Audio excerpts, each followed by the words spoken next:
ரோமர் 9ஆம் அதிகாரம். எனக்கு மிகுந்த துக்கமும் இடைவிடாத மனவேதனையும் உண்டாயிருக்கிறது. நான் சொல்லுகிறது பொய்யல்ல, கிறிஸ்துவுக்குள் உண்மையை சொல்லுகிறேன் என்று பரிசுத்த ஆவிக்குள் என் மனசாட்சியும் எனக்கு சாட்சியாயிருக்கிறது. மாம்சத்தின்படி என் இனத்தாராகி என் சகோதரருக்கு பதிலாக நானே கிறிஸ்துவை விட்டு சபிக்கப்பட்டவனாக வேண்டுமென்று விரும்புவேனே. அவர்கள் இஸ்ரவேலரே. புத்திர சுவிகாரமும் மகிமையும் உடன்படிக்கைகளும் நியாய பிரமாணமும் தேவ ஆராதனையும் வாக்கு தத்தங்களும் அவர்களுடையவைகளே. பிதாக்கள் அவர்களுடையவர்களே. மாம்சத்தின்படி கிறிஸ்துவும் அவர்களில் பிறந்தாரே. இவர் என்றென்றைக்கும் ஸ்தோத்திரிக்கப்பட்ட சர்வத்திற்கு மேலான தேவன். ஆமேன். தேவ வசனம் அவமாய் போயிற்றென்று சொல்லக்கூடாது. ஏனென்றால் இஸ்ரவேல் வம்சத்தார் எல்லாரும் இஸ்ரவேலர் அல்லவே. அவர்கள் ஆபிரகாமின் சந்ததியாரானாலும் எல்லாரும் பிள்ளைகள் அல்லவே. ஈசாக்கினிடத்தில் உன் சந்ததி விளங்கும் என்று சொல்லியிருக்கிறதே. அதெப்படி என்றால், மாம்சத்தின்படி பிள்ளைகளானவர்கள் தேவனுடைய பிள்ளைகள் அல்ல, வாக்கு தத்தத்தின்படி பிள்ளைகளானவர்களே அந்த சந்ததி என்றெண்ணப்படுகிறார்கள். அந்த வாக்கு தத்தமான வார்த்தையாவது, குறித்த காலத்திலே வருவேன், அப்பொழுது சாராள் ஒரு குமாரனை பெறுவாள் என்பதே.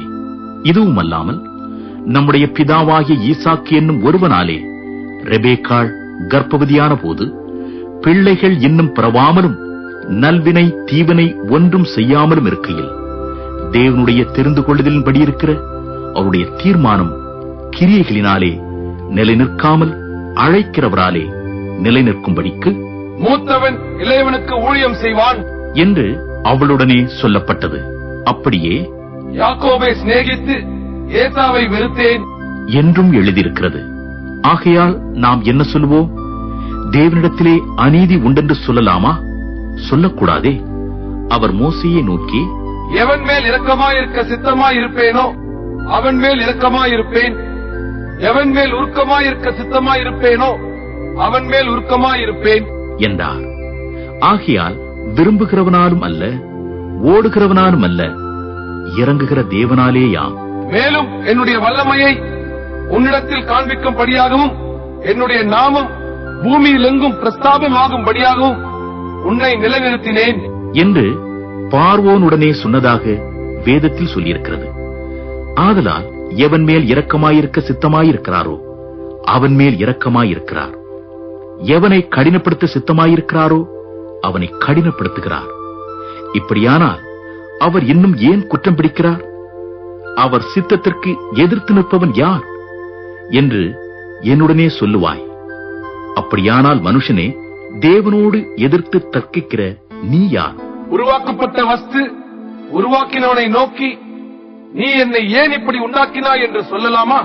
மிதியிட்ட ஒரே களிமண்ணினாலே குயவன் ஒரு பாத்திரத்தை கனமான காரியத்துக்கும் ஒரு பாத்திரத்தை கனவீனமான காரியத்துக்கும் பண்ணுகிறதற்கு மண்ணின் மேல் அவனுக்கு அதிகாரம் இல்லையோ? தேவன் தமது கோபத்தை காண்பிக்கவும் தமது வல்லமையை தெரிவிக்கவும் தாம் மகிமைக்காக எத்தனமாக்கின கிருபா பாத்திரங்கள் மேல் தம்முடைய மகிமையின் ஐசுவரியத்தை தெரியப்படுத்தவும் சித்தமாய் அழிவுக்கு எத்தனமாக்கப்பட்ட கோபாக்கினை பாத்திரங்கள் மேல் மிகவும் நீடிய சாந்தத்தோடே பொறுமையாயிருந்தாரானால் உனக்கென்ன? அவர் யூதரிலிருந்து மாத்திரமல்ல, புறஜாதிகளிலும் இருந்து நம்மை அழைத்திருக்கிறாரே. அந்தப்படி எனக்கு ஜனங்கள் அல்லாதவர்களை என்னுடைய ஜனங்கள் என்றும் சிநேகிக்கப்படாதிருந்தவளை சிநேகிக்கப்பட்டவள் என்றும் சொல்லி அழைப்பேன். நீங்கள் என்னுடைய ஜனங்கள் அல்லவென்று அவர்களுக்கு சொல்லப்பட்ட இடத்திலே அவர்கள் ஜீவனுள்ள தேவனுடைய பிள்ளைகள் எண்ணப்படுவார்கள் என்று ஓசியாவின் தீர்க்க தரிசனத்தில் சொல்லியிருக்கிறது. அல்லாமலும் இஸ்ரவேல் புத்திரருடைய லக்கம் சமுத்திரத்தின் மணலத்தனையாயிருந்தாலும் நீதியாயிருப்பவர்கள் மாத்திரம் ரட்சிக்கப்படுவார்கள் என்றும் அவர் நீதியோட சீக்கிரமாய் தம்முடைய காரியத்தை நிறைவேற்றுவார். கர்த்தர் பூமியிலே சீக்கிரமாகவே காரியத்தை நிறைவேற்றி முடிப்பார் என்றும் ஏசாயா இஸ்ரவேலரை குறித்து சொல்லுகிறார். அல்லாமலும் ஏசாயா முன்னே சொன்னபடி, சேனைகளின் கர்த்தர் நமக்குள்ளே ஒரு சந்ததியை மீதியாக வைக்காதிருந்தாரானால் நாம் சோதோமை போலாகி கொமோராவுக்கு ஒத்திருப்போம். இப்படி இருக்க நாம் என்ன சொல்லுவோம்? நீதியை தேடாத புறஜாதியார் நீதியை அடைந்தார்கள். அது விசுவாசத்தினாலாகும் நீதியே. நீதி பிரமாணத்தை தேடின இஸ்ரவேலரோ நீதி பிரமாணத்தை அடையவில்லை. எண்ணத்தினால் என்றால் அவர்கள் விசுவாசத்தினாலே அதை தேடாமல் நியாய பிரமாணத்தின் கிரியைகளினாலே தேடினபடியால் அதை அடையவில்லை. இடறுதற்கான கல்லில் இடறினார்கள். இதோ இடறுதற்கான கல்லையும் தவறுதற்கான கண்மலையையும் சீயோனில் வைக்கிறேன். அவரிடத்தில் விசுவாசமாயிருப்பவன் எவனோ அவன் வெட்கப்படுவதில்லை என்று எழுதியிருக்கிறபடி ஆயிற்று. தொடர்ந்து இது போன்ற இறை வார்த்தைகளை கேட்பதற்கு நம் ஜீசஸ் லீட் சேனலை சப்ஸ்கிரைப் செய்ய மறக்காதீர்கள். கர்த்தர் உங்களை ஆசீர்வதிப்பாராக. ஆமென்.